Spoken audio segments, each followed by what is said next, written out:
Dios bendiga de una manera especial a cada una de las personas, amén, que escucharán esta mini reflexión, y Dios bendiga a la iglesia Apocalipsis 3:8.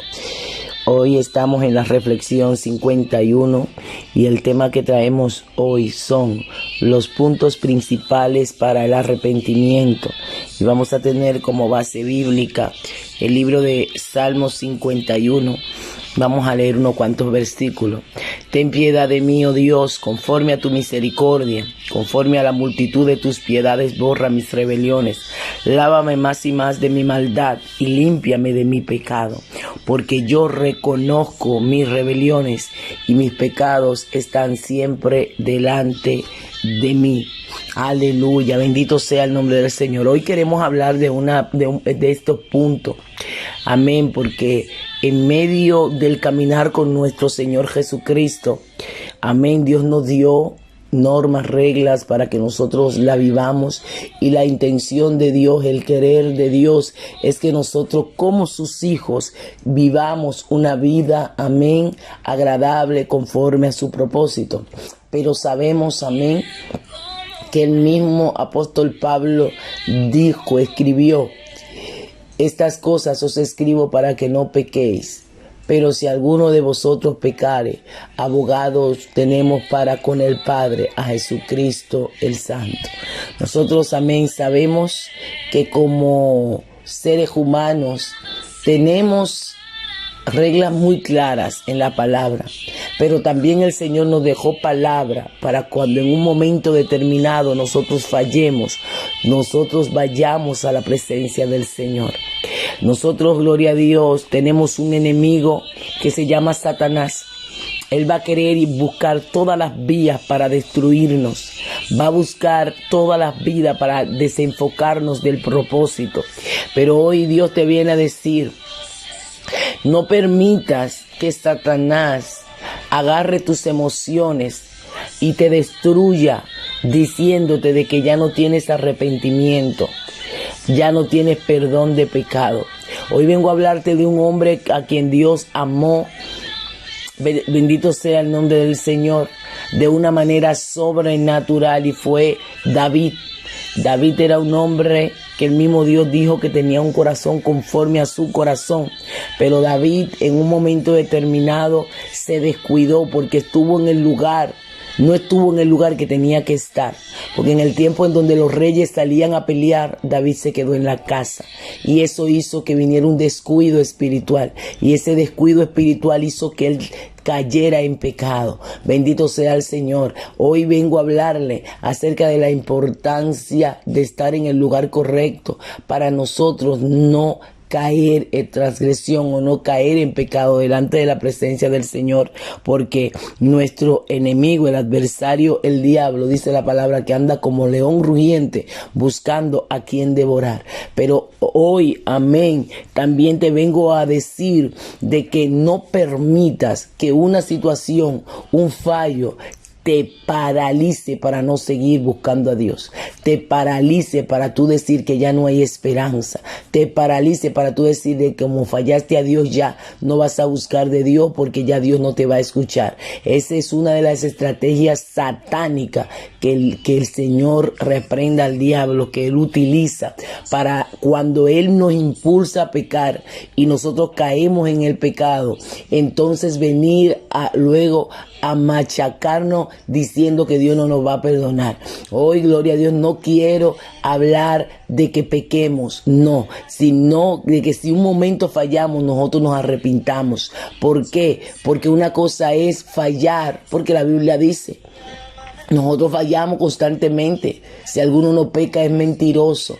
Pero el peligro es cuando usted ya se hace amigo del pecado, cuando usted abraza el pecado, entonces usted ya no es hijo de Dios.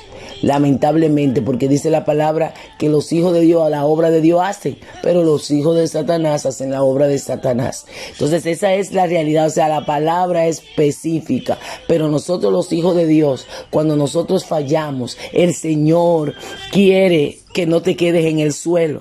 Y quiero hablarle de unos cuantos puntos muy importantes a la hora de yo reconocer que he fallado, a la hora de yo volverme a Dios.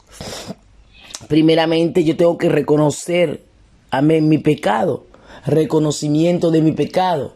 ¿Qué hizo David? David, por el pecado que hizo, Dios no se agradó. Dios no estaba contento con él. Entonces el corazón de David estaba contristado. El pecado atrae contristamiento de espíritu, porque el Espíritu Santo en ti está triste. Pero ¿qué hizo David? Cuando Dios manda al profeta y lo confronta, David se humilla, bendito sea el nombre del Señor, y reconoció su pecado, lo confesó. La confesión trae liberación. Dios te dice, fallaste, ve delante de su presencia, confiésalo. No dejes que Satanás venga a ministrarte diciendo que ya no tienes esperanza, porque eso es mentira de Satanás. Tenemos base bíblica para decir que nuestro Señor Jesucristo perdona cuando nos arrepentimos. Eso le pasó a Pedro. Pedro negó a Jesús. Pedro, luego que lo niega, entonces vino la tristeza. Pero ¿qué él hizo? Se arrepintió, lloró amargamente. ¿Y quién fue Pedro? Pedro fue un hombre grande en Dios. Asimismo, ¿quién fue David? David, Dios lo siguió usando, porque el Señor no quiere que te detenga. Él no quiere que te limites, porque Él es un Dios perdonador cuando nosotros reconocemos lo malo que hayamos hecho. Mentira de Satanás de que tú no vas a recibir arrepentimiento. Que no vas a recibir perdón. Eso es una de las estrategias. Pero lo primero que yo tengo que hacer es arrepentirme, reconocer mi pecado. Y este reconocimiento va a traer tristeza en mi corazón, de decir, Señor, reconozco que pequé, reconozco que te fallé, pero aquí estoy. Y cuando hablamos de fallar, hablamos de en cualquier área de nuestra vida. Nosotros tenemos muchísimas formas de fallarle al Señor. Hay en pensamientos, en acciones, en actitudes. Por eso es nosotros constantemente ir delante de la presencia de Dios y decir, Señor, si yo fallé, si yo hice algo incorrecto, muéstramelo. Dime, Dios mío, porque yo no quiero fallarte. Yo no quiero hacer lo indebido delante de tu presencia. ¿Y qué va a hacer Dios? Dios va, amén, a redarguirnos de aquello que hicimos que no es correcto. El otro punto, amén, primeramente dijimos que yo tengo que reconocer mi pecado, como hizo David en el Salmo 53:3. El verso 3 que dice, porque yo reconozco, hágase responsable delante del Señor. Y Dios entonces operará. El otro es, tengo tristeza por haber fallado. Porque el pecado, cuando yo peco, mi corazón se entristece. Y luego, eso está en el verso 12, vuélveme el gozo de la salvación. Bendito sea el nombre del Señor. Pero yo tengo que confesar mi pecado a Jehová, y Él perdonará la maldad de mi corazón. Eso pasó también en 2 Samuel 12:13, donde habla de David cuando pecó, cuando cayó en fornicación. Él, ¿qué hizo? Lo confesó. Luego está abandonar el pecado. Cuando yo abandono el pecado, ya literalmente yo tengo acceso, amén, al perdón del Señor. Porque yo no puedo pedir perdón si yo no abandono el pecado.